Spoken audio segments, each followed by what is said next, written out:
नमस्कार, मैं हूं प्रज्ञा। धराधर 30 खबरों में आपका स्वागत है। चलिए जानते हैं देश प्रदेश की अब तक की प्रमुख खबरों को। 313 किलो वजन उठाकर 73 किग्रा में गोल्ड मेडल जीतकर लौटी अचिंता श्योली का जबलपुर में आर्मी ने भव्य स्वागत किया। बुलेट की तेज आवाज से भी तेज भारत माता की जय के नारे लगे। इस रैली को जिसने भी देखा वो खुद को नारे लगाने से रोक नहीं पाया। प्रधानमंत्री नरेंद्र मोदी ने रविवार को कोरोना महामारी के दौरान संसाधनों की कमी के बावजूद चुनौतियों का मुकाबला करने का श्रेय राज्यों को दिया। उन्होंने कहा कि राज्यों ने पार्टी लाइन से ऊपर उठकर जमीनी स्तर पर ध्यान केंद्रित किया है। इकाई पंचायत और 2024 के लोकसभा चुनाव से पहले उत्तराखंड बीजेपी में कुछ बड़े बदलाव के संकेत मिल रहे हैं। खबर है कि प्रदेश अध्यक्ष के बदलने के बाद प्रदेश संगठन में भी बड़ा बदलाव किया जा सकता है। विशेषकर प्रदेश महामंत्री पद पर कई नए चेहरे देखने को मिल सकते हैं। नोएडा का गालीबाज श्रीकांत त्यागी कहां है, ये तो अभी तक नहीं पता चल सका है, लेकिन पुलिस की टीमें त्यागी को पकड़ने के लिए हर कोशिश में जुटी है। अब त्यागी पर 25,000 रुपए का इनाम भी घोषित कर दिया गया है। गैंगस्टर एक्ट लगाकर श्रीकांत त्यागी की तलाशी की जा रही है। भारत के 75वें स्वतंत्रता दिवस की भावना से सारोबार जवान देश के गौरव राष्ट्रीय ध्वज तिरंगे की थामे नजर आ रहे हैं। आईटीबीपी के जवानों को पहले भी जुलाई में लद्दाख में 12,000 फीट की ऊंचाई पर भारतीय ध्वज लहराते दिखाया गया था। उन्होंने हर घर तिरंगा अभियान से पूरे दिल से भाग लेने का आग्रह किया है।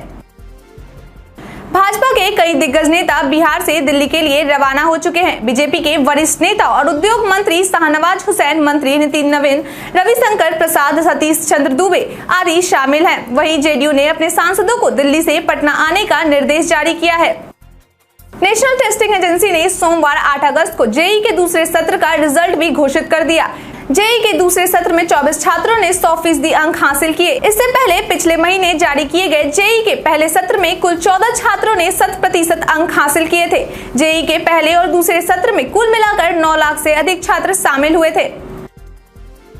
जदयू अध्यक्ष ललन सिंह ने आरसीपी सिंह के बारे में कहा है कि वे सत्ता के साथी रहे हैं, न कि संघर्ष के। सत्ता हाथ से निकल गई तो उनकी बौखलाहट स्वाभाविक है। उन्होंने कहा है कि उन्हें देर सवेरे तो जाना ही था, क्योंकि उनका तन यहाँ और मन कहीं और था। राज्यसभा में प्रधानमंत्री मोदी ने कहा कि आज हम सब यहाँ राज्यसभा के सभापति और उपराष्ट्रपति एम वेंकैया नायडू को कार्यकाल के समापन पर धन्यवाद देने के लिए मौजूद है। यहाँ इस सदन के लिए बहुत ही भावुक क्षण है। सदन के कई ऐतिहासिक क्षण आपकी गरिमामय उपस्थिति से जुड़े हैं। कांग्रेस के राष्ट्रीय सचिव और बिहार से विधायक शकील अहमद खान ने कहा कि नीतीश कुमार सर्वमान्य नेता है। हम चाहते हैं कि अगर बीजेपी को छोड़े तो हम लोगों के साथ आए, हमारे यहाँ भी मुख्यमंत्री रहेंगे, हम लोगों का समर्थन मिलेगा। राजद, जदयू, कांग्रेस और हम की बैठक कल होगी। इसी बीच राजद के प्रदेश अध्यक्ष जगदानंद सिंह ने कहा कि हम हर युद्ध के लिए तैयार हैं। नीतीश कुमार को हमने आमंत्रित नहीं किया है, गठबंधन की कोई बात नहीं हुई है। भारत और वेस्ट इंडीज के बीच सीरीज का 5वें और आखिरी मुकाबले फ्लोरिडा में खेला गया। टीम इंडिया ने इस आखिरी मैच में वेस्ट इंडीज को 88 रनों से शिकस्त दी। भारत ने इस मैच को जीतकर 5 मैचों की T20 सीरीज में 4-1 से अपने नाम किया। एलन मस्क ने एक बार फिर ट्विटर खरीदने की इच्छा जताई है, पर इसके लिए उन्होंने एक शर्त रख दी है। मस्क ने ट्विटर पर ही खुलेआम ट्विटर के सीईओ पराग अग्रवाल को चुनौती देते हुए कहा कि वह अपने सिर्फ 100 अकाउंट की सैंपलिंग करते हुए यह जांचने का तरीका बता दे कि यह फर्जी है या नहीं। ऐसा करने पर वह ट्विटर को खरीद लेंगे। उत्तर प्रदेश के मथुरा जिले के एक अधिवक्ता ने रेलवे से 20 रुपए के लिए 22 साल से अधिक समय तक लड़ाई लड़कर आखिरकार जीत हासिल कर ली है। अब रेलवे को एक माह में उन्हें 20 रुपए पर प्रतिवर्ष 12% वार्षिक ब्याज लगाकर पूरी रकम चुकानी होगी। साथ ही आर्थिक व मानसिक पीड़ा एवं वाद्य व्यय के लिए 15,000 रुपए जुर्माना के रूप में भी देने का निर्देश दिया गया है। साल 2017 से 2021 के दौरान भारत की हथियारों के आयात में 11% हिस्सेदारी थी, लेकिन इस लिस्ट में एक खास बात यह थी कि इन 4 साल में हथियारों के आयात में सबसे ज्यादा कमी भारत से हुई थी। भारत का फोकस मेड इन इंडिया पर बढ़ गया है। तेजस दुनिया में रक्षा बाजार में भारत को एक नई पहचान देगा।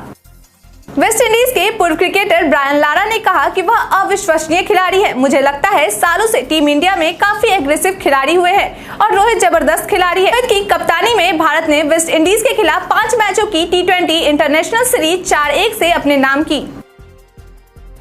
संजय राउत के जेल जाने के बाद सामना के संपादक बने उद्धव ठाकरे के निशाने पर बीजेपी के साथ अब विपक्षी दलों के नेता भी हैं। उन्होंने ममता बनर्जी पर निशाना साधते हुए कहा कि वह उपराष्ट्रपति चुनाव में वोटिंग से ही दूर रहीं। इसके लिए उन्होंने जो कारण गिनाए वो हास्यास्पद है। उनके सूबे में ईडी और सीबीआई कहर बरपा रहे हैं। शिवसेना सांसद संजय राउत को सोमवार को भी कोर्ट से राहत नहीं मिली। न्यायालय ने उनकी हिरासत को 22 अगस्त तक के लिए बढ़ा दिया है। खास बात है कि पात्रा चौल मामले में प्रवर्तन निदेशालय की जांच का सामना कर रहे राउत को बीते रविवार को गिरफ्तार किया गया था। कोर्ट ने तीसरी बार उन्हें हिरासत में भेजा है। कई बैंकों ने लोन की ब्याज दरें बढ़ा दी है। ICICI bank, bank of Baroda, Canara bank और पंजाब नेशनल बैंक सहित कई बैंकों ने लोन पर अपनी ब्याज दरों में बदलाव किया है। अन्य बैंक भी उपभोक्ताओं के लिए लोन महंगा कर सकते हैं। केबीसी का पहला एपिसोड आजादी दिवस स्पेशल था और इसे भारत के नायकों को समर्पित किया गया, जिसमें भारत के कई दिग्गज नायकों को बुलाया गया था। वहीं इसमें बॉलीवुड के मिस्टर परफेक्शनिस्ट आमिर खान का भी नाम शामिल था, जिसको लेकर अब सोशल मीडिया पर जमकर शो को लेकर बायकॉट की मांग उठ रही है। नोएडा में महिला के साथ अभद्रता करने वाले बीजेपी के नेता श्रीकांत त्यागी को लेकर प्रियंका गांधी ने ट्वीट कर लिखा, क्या इतने सालों से बीजेपी सरकार को नहीं पता था कि नोएडा के बीजेपी नेता का निर्माण अवैध है? बुलडोजर कार्रवाई दिखावटी है। इन सवालों के जवाब से सरकार बच रही है। एक महिला के साथ खुलेआम अभद्रता और 10-15 गुंडे भेजकर महिलाओं को धमकाने की हिम्मत उसे कौन दे रहा है? कौन है जो उसको बचाता रहा? किसके संरक्षण में उसका गुंडा राज और अवैध कारोबार फला फूला? भारतीय सेना बॉर्डर पर आर्टिफिशियल इंटेलिजेंस सिस्टम का इस्तेमाल करने वाली है, जिससे पाकिस्तान और चीन मुश्किल में पड़ जाएंगे। ड्रैगन सीमा पर कुछ भी हरकत करने से डरेगा और पाकिस्तान के भी पसीने छूट जाएंगे। चीन और पाकिस्तान से सटी सीमा पर संभावित खतरे से निपटने के लिए भारतीय सेना लगातार नई रणनीति का इस्तेमाल करती रही है। रिलायंस इंडस्ट्रीज के अध्यक्ष और प्रबंध निदेशक मुकेश अंबानी ने जून 2020 में स्वेच्छा से 2020-21 के लिए अपने वेतन को छोड़ने का फैसला किया। उन्होंने कोरोना वायरस महामारी के चलते यह फैसला किया था, जिसने देश के आर्थिक और औद्योगिक स्वास्थ्य पर बुरा असर डाला। अंबानी ने 2021 से 22 में भी अपना वेतन नहीं लिया। कॉमनवेल्थ गेम्स 2022 में भारत के नाम एक और स्वर्ण पदक पक्का हो गया है। इस बार गोल्ड मेडल महिला बैडमिंटन स्टार पीवी सिंधु की बदौलत देश को हासिल हुआ। पीवी सिंधु ने सीधे गेम में कनाडा के शटलर को गोल्ड मेडल मैच में शिकस्त दी और बर्मिंघम में तिरंगा लहरा दिया। प्रोविडेंट फंड के 28 करोड़ से अधिक खाता धारकों के अकाउंट की जानकारी लीक हो चुकी है। रिपोर्ट के अनुसार पीएफ की वेबसाइट की हैकिंग इस महीने की शुरुआत में हुई। यूक्रेन के एक साइबर सिक्योरिटी रिसर्चर बॉब डिएचेनो ने यह जानकारी दी है। मुंबई में पहली अंडरग्राउंड मेट्रो का काम एक कदम और आगे बढ़ गया है। दरअसल रविवार को मेट्रो रूट पर ट्रेन चलाने के लिए बिजली की सप्लाई भी शुरू हो गई है। मेट्रो 3 कॉरिडोर के सरीपुर नगर से मरौल नाका तक के मार्ग पर 25 केवी बिजली की आपूर्ति की गई। मुंबई में आयोजित लीडरशिप एक्सेलेंस अवार्ड में भारतीय सिनेमा की मशहूर अभिनेत्री दिया मिर्जा ने मुख्य अतिथि के तौर पर शिरकत की और सचिन अवस्थी को लीडरशिप एक्सेलेंस अवार्ड में यूथ आइकन सम्मानित किया गया। कॉमनवेल्थ गेम्स में सिल्वर मेडल जीतने के बाद भारतीय कप्तान हरमनप्रीत कौर ने मीडिया से बात करते हुए कहा, खेल पर हमारा पूरा नियंत्रण था, लेकिन आखिरी के कुछ ओवरों में हमने कुछ गलतियां की। देश के लिए मेडल पाकर अच्छा लग रहा है। हम अपने प्रदर्शन से संतुष्ट हैं। पॉपुलर क्विज शो कौन बनेगा करोड़पति का रविवार को धमाकेदार आगाज हुआ। 14वें सीजन में एक नया पड़ाव जोड़ा गया है। 75 लाख का सवाल 2 कंटेस्टेंट्स के सामने होगा। इस सवाल का सही जवाब देकर वे 75 लाख जीतेंगे। अगर जवाब गलत निकला तो सीधे 3,20,000 पर पहुंच जाएंगे। कंटेस्टेंट धूलीचंद्र अग्रवाल क्विज शो में आने के लिए लंबे समय से इंतजार कर रहे थे। उन्होंने कहा कि केबीसी के मंच पर आना उनकी 21 साल की साधना है, जिसका अध्याय अब पूरा होने वाला है।